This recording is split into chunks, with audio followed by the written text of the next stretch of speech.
If you see this, you might be able to deduce that R2 ZA70 is in the United States.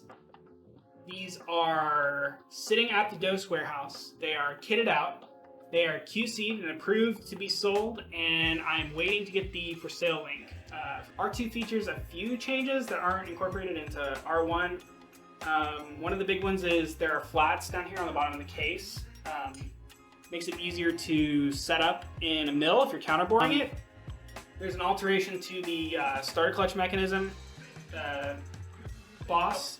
Less steps for assembly now. Page 8 is now obsolete. A lot of you really enjoyed the part-by-part video that I did on the B50. I feel like I got a lot of engagement and people sort of like appreciated the live streaming or like stream of consciousness of what the parts do, how they go together, sort of some of the thought that went into them. So first thing we're gonna pull apart is the transmission cover. Probably the scariest part of a ZA, other than the crank, because that's where all the shimming takes place. There are dowel pins that you can look in some of the other videos and see how this goes together with all the accessory parts. These are just all the loose parts.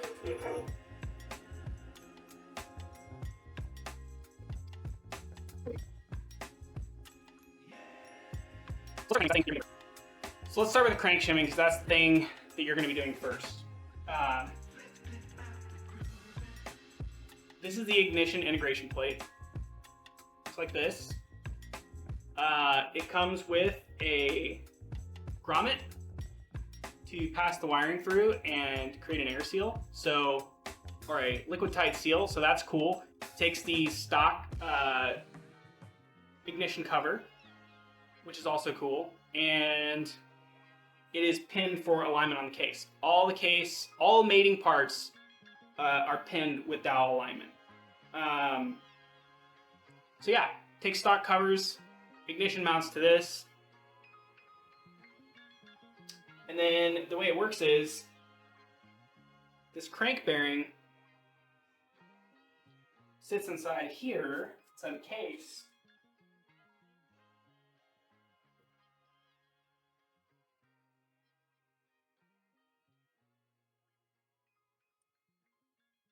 So you've got the crank assembled and your taper's sticking out for the ignition, and then this piece here, I'm gonna focus. This piece here, okay, we'll get it closer. This piece here, it's got slots in it, and then it's also got a detent, if you see the detent. And that detent aligns with the detent here in the case. This slot is for the transfer so that oil can still get back into the oil seal, and basically what happens is this floats in here like this, and you add shims between this spacer and this plate, and that's how you set your crank shimming. So when I say you fully assemble this thing and then you set your crank shimming, it's kind of cool because not only can you set your crank shimming, once you get, you know, a couple hundred miles on this, or you go through your break-in period, you can pop this cover off and check and see if things have settled and if you need to adjust your shimming. So highly recommend checking your shimming after break-in period, and then it also makes initial setup really easy. You're also using one-piece bearings. I know everyone hates the two-piece bearings. They're harder to source, and these are just like cheap 6000 series ball bearings. At least I think they're 6000. I don't quite remember. Here's the starter boss. I don't have the spring in here for this, but as you can see, this is the stock starter gear. It was really important to me to retain the stock starting functionality, because if something's a pain in the ass to start or it's weird, you know, I didn't want this to be rope start. Drill start, or didn't want this to be rope start, and then pull starts have just been a complete nightmare. I haven't seen any pull starts that don't fall apart, and I don't understand, because on the B50 I picked a 400cc ATV pull start, and it also fell apart. So the way that stock functionality is retained is there's actually a helix separate that bolts down here in the case. You can see that. And then you grind out some of the plastic in the stock starter gear, and it allows it to go over that. Since that's a helix and it's down in a pocket inside a casting, and then it goes back flush up against this face, there is no way to machine that. So this is actually a separate part. It's at a 4140. It's 5-axis machined. It's a helix, and it bolts in place, and it is also pinned. Your oil seal rides behind that. So this inner diameter here is really only for, I mean, it's not really for anything. The floating starter clutch with friction material is actually what is clearance for that. And then there's M10 or M12 by 1, whatever it is. I think they're M10 by 1 threads for this starter clutch mechanism. There's some interior venting that's been added to these that was present in the stock cases. That is on R1. It's also in R2. Yeah, there's the crankcase vent up here at the top. Reed block mount. You can run these case inducted or non-case inducted. The case inducted is like kind of the coolest part. So I haven't had anybody ask for delete kit. If you need a delete kit for this, I will happily provide you one, probably for free. If you've bought one of these, actually absolutely for free. You buy one of these and you need a block off kit, let me know. I will get you one. But you really should be running the Reed block. It takes the like super cheap DO Reed block you get on Amazon for like $35. You put some V-Force reeds in that bitch, and it is very happy. So this piece here, also 4140, the spacer piece that goes against the crank bearing. So the spacer piece and the helix are both 4140. So kind of explains the crank shimming, the starting mechanism.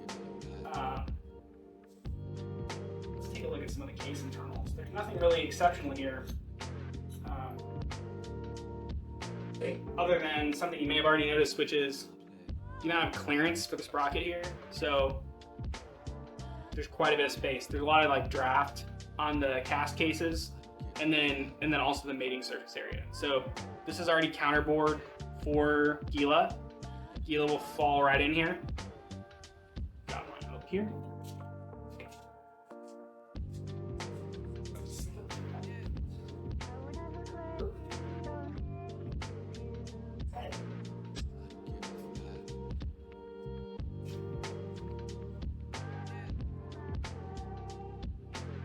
Gila goes right in here, buddy. Look at that. Bolts right up.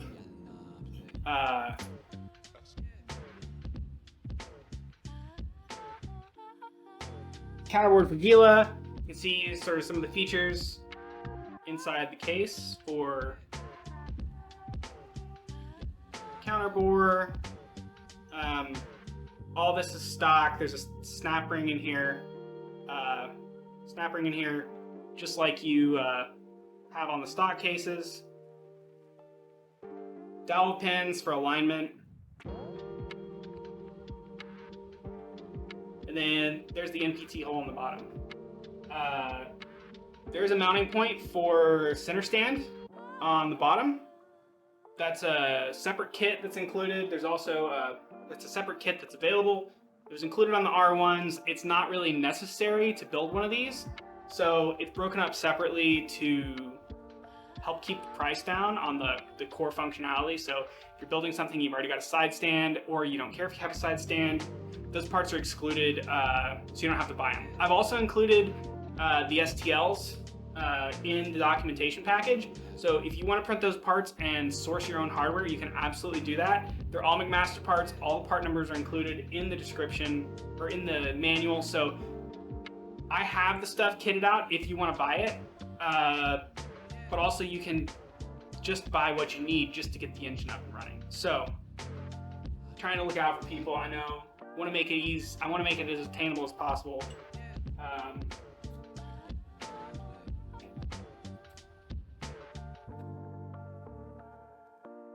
This case half is pretty self-explanatory. Sorry, the optical illusion there, I was like confused by the helix. I was like, why is there a step in machining? And it's because it's 2 parts.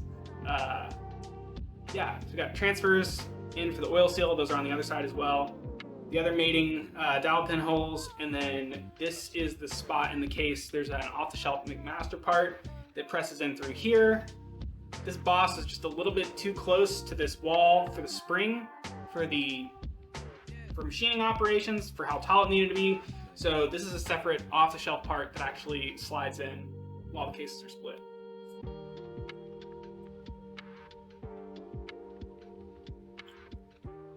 Then there's, these are the outer transmission cover parts. Get away, washers. Outer transmission cover parts, and if you notice, we included the shelf inside that feeds oil to the backside of that bearing while it's running. There is a step back here, so splash oil coming off of the clutch bell is going to be focused up in here into this channel and pour into the bearing that's actually on the crank to help keep that lubricated. All those features were copied. You can also buy these 2 parts from Dose. There's still some black ones in stock, and they will work on a stock engine. The bearing size here is changed for backwards compatibility with the injected or non-injected second gear stack. There's an issue where these are not backwards compatible as cast covers. They are backwards compatible with either case or set of internals that you have with this design. And then there are the pilots for the bushings, for the dowel pins on the stock case. On stock case, you've got 4 fasteners of one length, 2 fasteners of another length, just like stock, to secure the cover. One of the nice things is on the billet version of this engine is all 6 fasteners are the same length, because we're actually using 2 dowel pins here for alignment through all the case cover parts. And then to save on billet size and also make this a backwards compatible part, there is a transmission spacer that goes between the core case half parts and the backwards compatible cover. So this just saves on billet size costs, and it also just allows you better access to the transmission. So when you pop that transmission cover off, you can see all the way back in here, down from the side. So it's fine. These 2 outer parts here on the billet case, they are backwards compatible with the stock engines. So you can purchase a performance transmission cover and put it on your stock case ZA70. It incorporates both size clutch bell bearings, and there's a complete installation guide as well as a video on the channel that go over what putting one of these on a stock engine is like. There were no performance covers ordered on the second round. There's still a few of the super cool Skunkworks black ones on Dose. So if you're thinking about, you want some extra cooling capacity for your ZA, go pick one of those up. V50 is not going to happen this year, most likely. I know a lot of people are excited about V50, but there's some stuff to overcome on those. It's putting internals into redoing a case with existing internals and existing setups is one thing. This went right together with known setups that I already knew how to tune this thing. And the V50 is just a complete can of worms as well. So much time went into designing this, and then when it came time to build it, it just all went together and it worked how it's supposed to. If you've been scared of doing a ZA, this is definitely easier. I am looking for work, especially small parts, small quick things. I'm not looking for any custom design work. It's too time intensive. People do not have the budget for it.